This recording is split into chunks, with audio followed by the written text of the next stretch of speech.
ఇక్కడికి నేను ఒక రాజకీయ నాయకుడిలాగా రాలేదు. కేవలం ఒక మన్మడుగా కేశవరావు గారికి మా లక్ష్మ అమ్మమ్మకు ఒక మన్మడుగా మాత్రమే ఇక్కడికి వచ్చిన. ఈ ఊరితో నాకు చాలా జ్ఞాపకాలు ఉన్నాయి. చిన్నప్పటి నుంచి ప్రతి ఎండాకాలం సెలవులల్లా ఇక్కడికే వచ్చేది. మీ ఇప్పుడు ఇవాళ కాంగ్రెస్ నాయకులు అనుకుంటారు మీ సర్పంచ్ గారని, కానీ మా మామనే ఆయన కూడా వారింట్లోనే వారి తల్లిగారితోనే ఎన్నో సందర్భాలలో, ఈ రోజు కాదు మా రుక్కమ్మమ్మ, ఈ రోజు కాదు నాకు చిన్నప్పటి నుంచి అత్యంత ప్రీతిపాత్రమైన మా అమ్మమ్మ. కాబట్టి వారు కూడా నాకు చాలా చాలా సన్నిహితమైన పెద్దలు. వారు ఇప్పుడు ఒక మాట చెప్పినారు, బడి మంచిగానే కట్టించారు కానీ ఇంకా గుడి పూర్తి కాలేదు, గుడి కూడా చేయాలి అన్నారు వెంకటరమణారావు గారు, అదేవిధంగా శ్రీనివాసరావు గారు. తప్పకుండా దాన్ని పూర్తి చేసి మళ్ళీ ఇదే పద్ధతిలో రాజకీయాలకు అతీతంగా అందరం కలిసి వచ్చి కొదురుపాక గ్రామానికి ఆ గుడిని కూడా అంకితం చేస్తామని చెప్పి కూడా తెలియజేస్తూ, మరి ఈరోజు నిజంగా చాలా సంతోషంగా ఎందుకుంది అంటే, నాకు ఆ వాగు దాటుతుంటే ఎన్నో జ్ఞాపకాలు గుర్తొస్తా ఉండే. ఒకప్పుడు నేను చిన్నగున్నప్పుడు ఎండాకాలం ఇంటికి వచ్చేటప్పుడు లేదా వర్షాకాలంలో వచ్చేటప్పుడు షాబాష్పల్లె వాగు పొంగితే మనం ఇటు రాకపోకలే బంద్ అయిపోయేది. మొత్తం సిరిసిల్లోలు కరీంనగర్ గోవుడు లేదు, యువతలకి దాటి ఇటు వచ్చుడే లేదు, అట్లాంటి పరిస్థితి ఉండేది. మా రవీంద్రరావు గారికి బాగా తెలుసు. అయితే ఇప్పుడే మా ప్రవీణ్ అన్న కూడా, గూడూరు ప్రవీణ్ అన్న కూడా యాడ్ చేస్తా ఉన్నాడు. అయితే చిన్నప్పుడు గుర్తుంది ఏంటంటే, వాగు పెద్దగా పొంగనప్పుడు, తక్కువ ఉన్నప్పుడు మాత్రం ఆ ప్యాంటు పైకి మడత పెట్టి ఆయన తనకెళ్ళి నీళ్ళకెళ్ళి దాటుకుంటూ వస్తుంటే, లేదంటే ఏదైనా బండి ఉంటే ఆ బండి మీద కూర్చొని ఆయన దాటుకుంటూ వచ్చేవాళ్ళం. వచ్చిన తర్వాత కొదురుపాక స్టేజ్ మీదకి వచ్చినాక అప్పుడు ఇక్కడ రిక్షాలే ఉండేది. ఇప్పుడంటే ఆటోలు బాగా అయిపోయినాయి, కానీ అప్పుడు రిక్షాలే ఉండేది. ఆ రిక్షాలు ఎక్కి లోపల సుభాష్ దాకా పోయి ఆడ ఇంటికాడ దిగేది. ఇప్పుడే మా అనంతరాముల అంకుల్ కూడా కనబడ్డాడు, ఎక్కడున్నాడు, కరెక్ట్గా మా అమ్మమ్మ ఇంటి ఎదురుగానే అనంతరాముల సేటు వాళ్ళ ఇల్లు ఉంటుండే. ఇక అందులోకెళ్ళి బిస్కెట్ పూడలు తెచ్చుకున్నాడు. ఎడున్నాం, హలో అంకుల్, అరే నీ ఈడ కూడా గదిలో లేరా భయ్, ఇప్పుడు నువ్వే ఉన్నావు కదా అందులో, నువ్వే చెప్పి నీ అద్దనన్నా, ఈడ కూడా గదిలో రవి నీకు.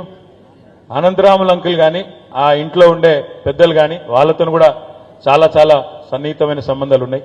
కొదురుపాక గ్రామానికి నిజానికి తర్వాత మునిగిపోతుంది ఊరు, మిడిమానేరులో పోతుందంటే అందరికంటే ఎక్కువ బాధపడ్డ వాళ్ళలో నేను కూడా ఉన్నా. ఎందుకు అంటే, మా నాయనమ్మ ఊరేమో పైన అప్పర్ మానేరులో మునిగిపోయింది. నాయనమ్మ గారి ఊరు పైన ఈరోజు అప్పర్ మానేరు ఎక్కడైతున్నదో దానిలో పోసాన్పల్లి అనే ఊరు కామారెడ్డి తాలూకా కిందికి వస్తుంది. అది ఎప్పుడో 1940s మునిగిపోయింది. తర్వాత లోవర్ మానేరు కట్టినప్పుడు మా ఇంకొక అమ్మమ్మ ఊరు వచ్చనూరు, అది పోయింది. మళ్ళా తర్వాత మిడ్ మానేరు కట్టేటప్పుడు మా అమ్మమ్మ ఊరు కొదురుపాక ఇటు పోయింది. కాబట్టి 3 మానేరు డ్యాములు ఉంటే, upper Maneru dam, lower Maneru dam, mid Maneru dam, మా 3 ఇండ్లు పోయినాయి. అందులో నాయనమ్మ ఊరు పోయింది, ఇంట్లో అమ్మమ్మ ఊరు పోయింది, అందులో ఇంకొక అమ్మమ్మ ఊరు వచ్చనూరులా అది కూడా పోయింది. కాబట్టి నిర్వాసితుల బాధలు మా తమ్ముడు రవీందర్ చెప్పిండు, నాకు అర్థమైంది. నిర్వాసితుల బాధలు ఇంకా చాలా కష్టాలు ఉండవచ్చు గాక, కానీ తప్పకుండా వాటిని పరిష్కారం మా శాయశక్తులు మేము చేసినాం. ఏమైనా మిగిలిపోయి ఉంటే, ఏమైనా ఇంకా కూడా దొరకని వాళ్ళు ఎవరైనా ఉంటే తప్పకుండా వారికి మరి మీ ఎమ్మెల్యే గారు నేను కూడా కలిసి అవసరమైతే ప్రభుత్వంలో ఉండే పెద్దలతో మాట్లాడి న్యాయం చేయించే ప్రయత్నం చేస్తామని చెప్పి కూడా తెలియజేస్తూ, మళ్ళీ ఒక్కసారి అమ్మమ్మ ఊరికి తిరిగి వచ్చినందుకు చాలా సంతోషంగా ఉంది. మీకు ఆకలి అవుతుందా తమ్మి? ఏదో అవుతుంది. మా తాతగారు నిజానికి ఎక్కడ ఉన్నా ఈరోజు వారు తప్పకుండా వారి ఆత్మ తప్పకుండా సంతోషిస్తుందని నేను మనస్ఫూర్తిగా అనుకుంటా ఉన్నా. ఎందుకంటే ఆయనకు చాలా ఇష్టమైన ఊరు కొదురుపాక.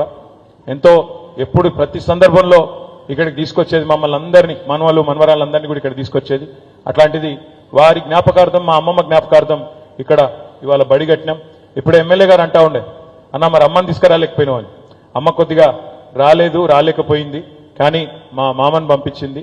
కాబట్టి తప్పకుండా నాకైతే నమ్మకం ఉంది, మా తాతగారి ఆత్మ ఎక్కడ ఉన్నా, అమ్మమ్మ గారి ఆత్మ ఎక్కడ ఉన్నా తప్పకుండా వారు శాంతిస్తారని చెప్పి అనుకుంటూ, ఇంకా ఏదైనా బడికి కానీ కొదురుపాక ఊరికి కానీ కావాలి అంటే, సరే ఇలా నేను ప్రభుత్వంలో లేకపోవచ్చు కానీ తప్పకుండా నా వ్యక్తిగతమైన ఒక మన్మడుగా, కొదురుపాక మన్మడుగా ఎల్లవేళలా కొదురుపాకకు అండగా ఉంటాననే మాట కూడా తెలియజేస్తూ, తప్పకుండా మళ్ళొకసారి ఈ కార్యక్రమానికి సహకరించిన ఎమ్మెల్యే గారికి, అధికారులకి, పిల్లలకి, ఉపాధ్యాయులకి పేరు పేరున అందరికీ కూడా హృదయపూర్వకంగా నమస్కారాలు, ధన్యవాదాలు. గుడి కూడా తప్పకుండా పూర్తి చేసి, అదే చెప్తున్నాను, గుడి కూడా పూర్తి చేసి మళ్ళొక రోజు ఇట్లా నూకుడు దబ్బుడు లేకుండా వేసుకుందాం. ఆ ఒక్కరోజు నూకుడు దబ్బుడు లేకుండా రాజకీయాలకు అతీతంగా కలిసిమెలిసి, గుడి అంటే దేవుడి పండుగ కాబట్టి ఆ రోజు మంచిగా సఖ్యతగా చేసుకుందామని చెప్పి తెలియజేస్తూ, ఆ రోజు గుడి కట్టిన రోజు ఊరోళ్ళందరికీ భోజనం పెట్టించే బాధ్యత కూడా నేనే తీసుకుంటానని చెప్పి కూడా తెలియజేస్తూ, మీరు పెడతారా?